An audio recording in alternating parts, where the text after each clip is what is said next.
If you've accidentally deleted messages on Klarna and need to recover them, follow these steps to attempt retrieval.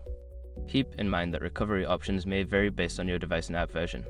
Step 1. Check the trash or deleted items. Look for trash or deleted items folder within the Klarna app or your messaging app.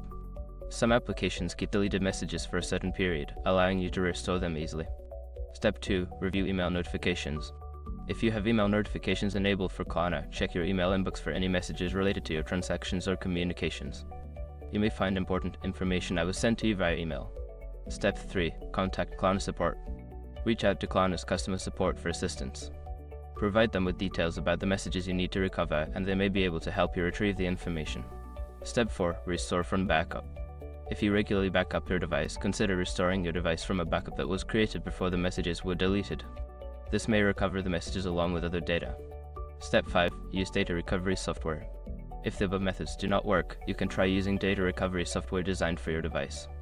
Follow the software instructions to scan for and recover deleted messages. In conclusion, while recovering deleted messages can be challenging, these steps provide various methods to attempt retrieval. Always remember to back up important information regularly to avoid future losses.